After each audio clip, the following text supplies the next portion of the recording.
Қазақ еліне бір плюс алып ұшақ. 80 milyon tenge.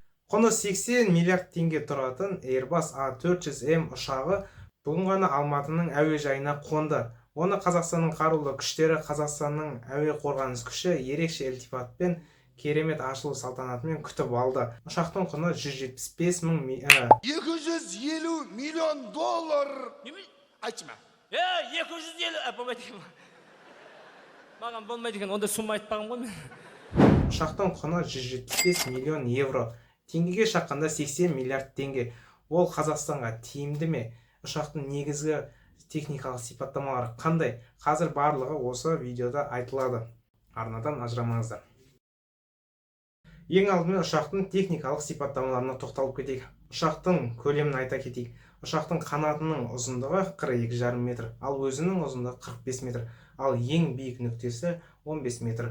Бұл деген өте алып ұшағы, примерно 16 соттық жерді алып жатыр.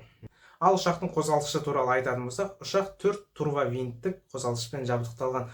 Ұшақтың максималды жылдамдығы 800 км/сағат, ал крейсерлік жылдамдығы 780 км/сағат. Ұшақтың ең алыс ұшу қашықтығы 7,5-8,000 км, ал ең жоғары ұшу биіктігі 12,000 метр. Ұшақтың бос тұрғандағы массасы 76,5 тонна, ал ішіне 50 тонна керосин сияды. Не деген көп, 50 тонна. Ұшақ жалпы полный толған кезде салмағы 141 тоннаға жуықтағанның өзінде жерден көтеріліп ұша алады. Керемет көрсеткіші. Айтпақшы, бұл ұшақпен бір уақытта 120-ға жуық десантты салып алуға немесе 37 тоннаға жуық жүкті артып кез келген нүктеге оңай жетуге болады. Міне, ұшақтың ең күшті ерекшеліктері осында. Airbus компаниясы тек осындай әскери ұшақтарды ғана емес, тік ұшақтарды да, тіпті азаматтық авиацияда қолданатын кәдімгі қарапайым ұшақтарды да өндіреді. Airbus компаниясы жалпы ұшақ өндіруде көшбасшылардың бірі. Себебі ол заманауи технологиямен жабдықталған ең үздік ұшақтарды өндіреді. Айтпақшы, қазіргі таңдағы ең үлкен ұшақ та осы Airbus компаниясына тиесілі. Оның моделі Airbus A380. Airbus A400M ол әскери жүк тасушы транспорттық самолет. Жалпы авиацияда осы Airbus-тан да үлкен көптеген жүк тасушы самолеттер бар. Солардың бірі де бірегейі мен мұндалап тұрған Ан-225 ұшағы.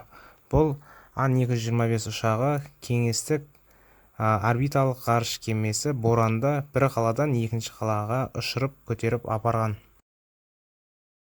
Ал сіз 80 миллиардқа не сатып алар едіңіз?